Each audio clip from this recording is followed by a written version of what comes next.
Thank you. Thank you, and good morning, everyone. Well, I feel like you've warmed up the room. President Garvey, thank you for the opportunity to hear your final words of encouragement and really get things moving. It is encouraging on a lot of different levels. I have to tell you, I can't remember the last time I had my own walk-in music. What you were treated to was local. It is from a group called Pamua, which is a Yupik band from Alaska.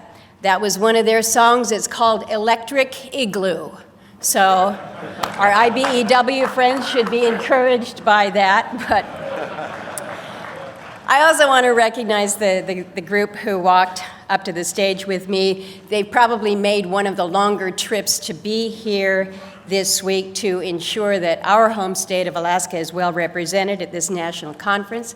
We've got Marcy Obremski, Ryan Andrew, Rodney Hessen, Doug Tansey, Kyle Kaiser from IBEW. Kyle's also representing Viper Transitions, which helps transition our military, helps train them into good union jobs, doing a great job there. Scott Eichhold. Scott and Jacob Haudeschel are here from Labor's 942. Todd Mitchell's here from Heat and Frost Insulators. Bronson Fry is here from the International Union of Painters and Allied Trades. Let's give them all a round of applause.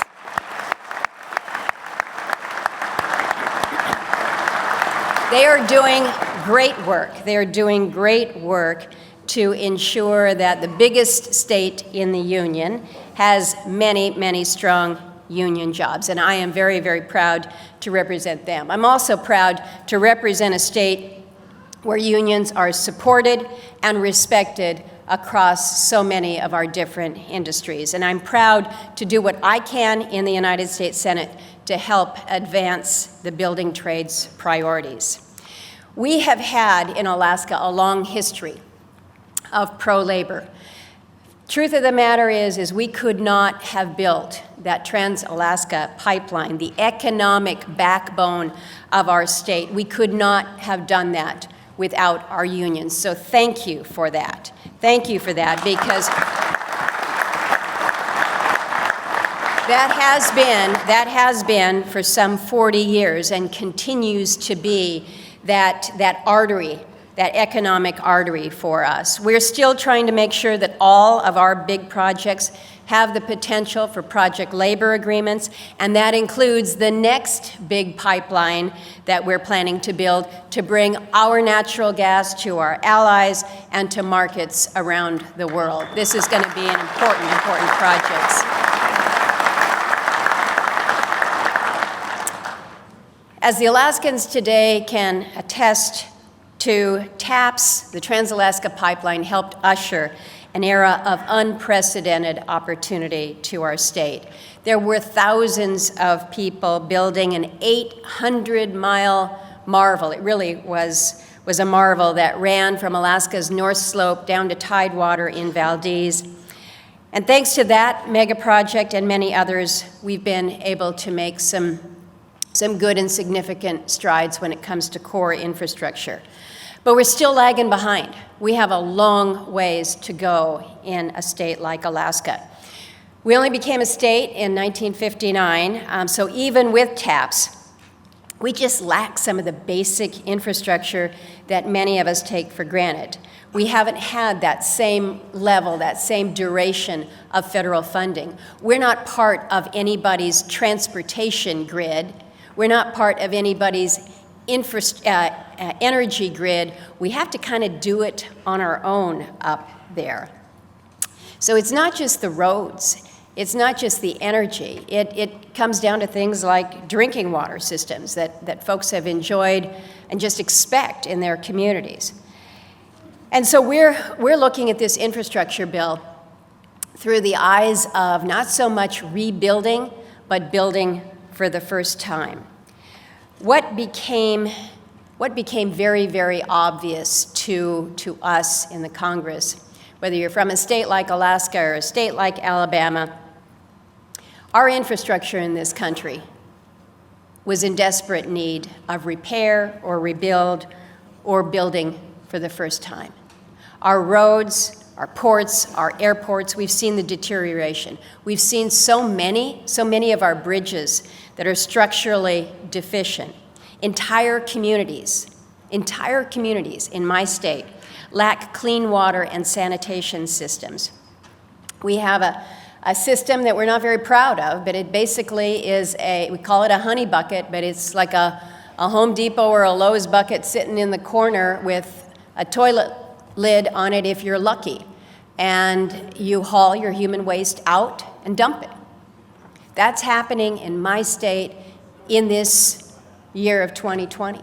So we have a long way that we need to go in order to make a difference there. Our electric grid faces reliability challenges. We see this. We know the cybersecurity threats. And of course, in the 21st century, infrastructure also means broadband, which, as you can imagine, in large rural areas, we're not talking about improving speeds. We just want speed in the first place. We just need to get it started. So we knew when a group of us sat down together, we could figure out plenty of ways to address the need to improve our infrastructure. Just about everybody had a bill or two on the subject, but despite overwhelming support for doing something, these legislative efforts just kept stalling out. So a group of us came together outside of the normal process. We didn't work within the committee. There were 10 senators. I was one of 10, 5 on either side. We looked at the depth and the extent of the need across the country, and our ability as a Congress to legislate. You see the need, but we can't get to it. That's not acceptable. That's not acceptable. And we could find plenty of reasons why an infrastructure package never advanced. None of them are satisfactory. So we sat down together. We negotiated a framework. We reached an agreement. We worked with the president on it. We turned it into a pretty big bill. And believe you me, it was not easy. It died practically a dozen times. And just when somebody was getting ready to walk out of the room because, I can't deal with your focus on mass transit, you're asking for way too much. And then I'd say, well, wait a minute. We're all talking about roads here, but in my state, 80% of my communities aren't connected by a road in the first place.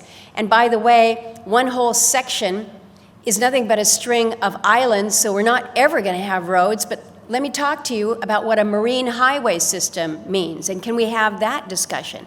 So we really had to work together. And when we did, when we sat down and listened to one another, and the guys who are here on the East Coast kind of explained to me why that support for mass transit made so much sense for them, and how I, from a remote rural state, could explain to them how it's just a little bit different in Alaska, and maybe we need to work to accommodate rural America. Not only did we come to a framework, but we came to respect the diversity of needs that we have across this country when it comes to infrastructure. And we committed to success. And with that commitment to success, we got almost 70 votes in the United States Senate, where it's pretty hard to get 70 votes for anything.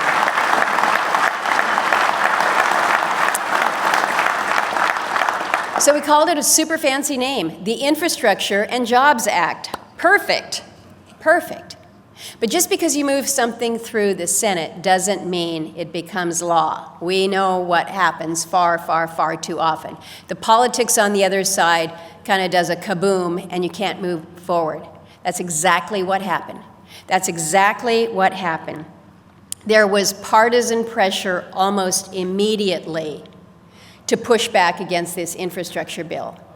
There were some who said this is going to contribute to inflation, even though we worked very directly and very hard to make sure that it did not, that this was legacy infrastructure that's going to contribute to the country's economy and efficiency and well-being.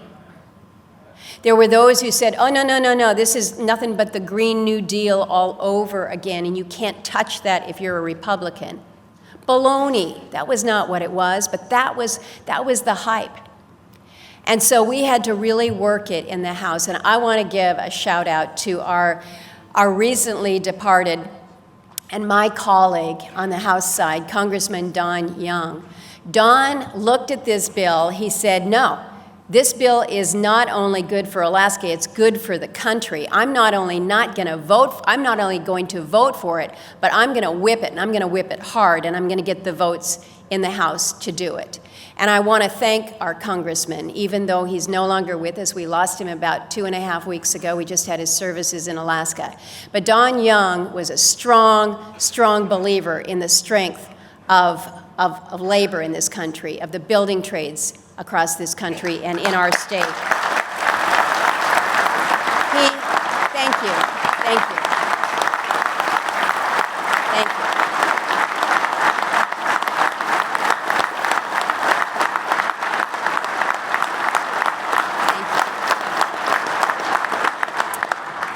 I can't tell you how much that makes me smile to see that acknowledgement, because I know most of you are not from Alaska, but you know that as a Republican from the state of Alaska, Don Young was there for the working men and women of this country, and he was unabashed in his support, and I'm desperately going to miss him. So, President Biden signed this Bipartisan Infrastructure and Jobs Act. It is, again, you know it, you've heard it, it's the largest, it's the most timely investment in infrastructure our nation has ever seen. And Marcy from IBEW Local 1547 has said, now it's time to deliver millions of good-paying jobs and careers for decades to come. This really is about the future. This really is about growing the strength of our country through jobs and opportunities. But this is, I hope you appreciate, a moment in time that is ours to capture.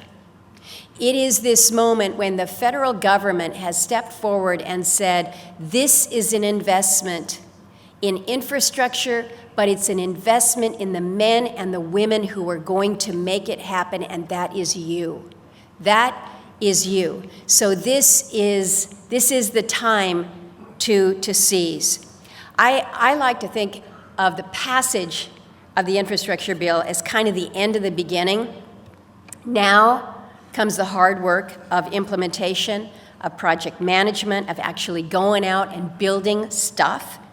So it really is about you, those who are putting this law into action. It's all of you who are there working hard to make it a success for our country amid everything else that's going on, the rising costs that we're seeing, the supply chain shortages, all the challenges that are out there. So, we got the money, we know where the projects are, we need to make sure that America's workers have the skills to fit the jobs that result. And again, we can help.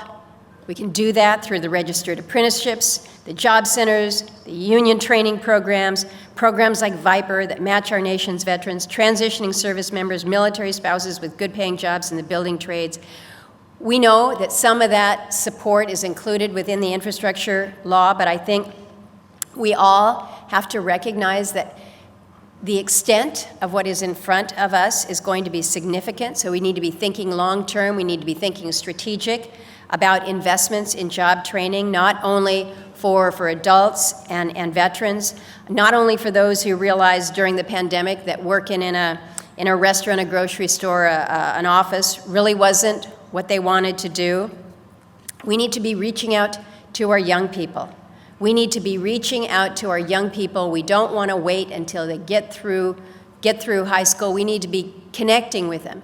In middle school, when kids deselect, they might not select their careers, but they deselect in about middle school. So getting into the schools, helping to direct them, building up the next generation, talking to them about the opportunities, the good, the well-paying jobs that exist.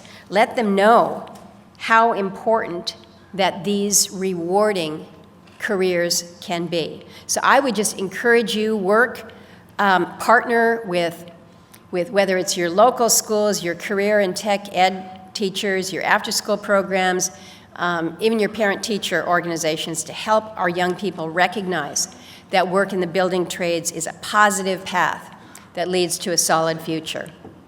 And as you do that, I can assure you that for as long as I have the privilege of being the senator for Alaska, you're going to have a champion in me for organized labor and unions working side by side with you. And I'm certain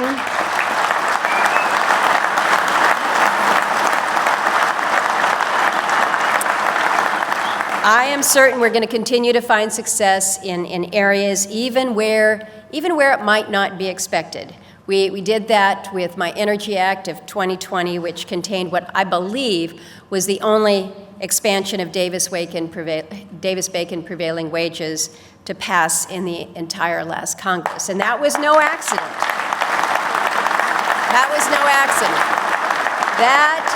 That was the result of working together to build consensus and to deliver real results. So you are making it happen more than ever. You know we need higher paying jobs for hardworking Americans. No one has more to offer in that regard than the building trades. So glad to be in your company this morning with so many, not only fellow Alaskans, but again, those who believe so much in the strength of our country and the strength of the extraordinary working men and women of the United States of America. God bless you all. Have a great conference.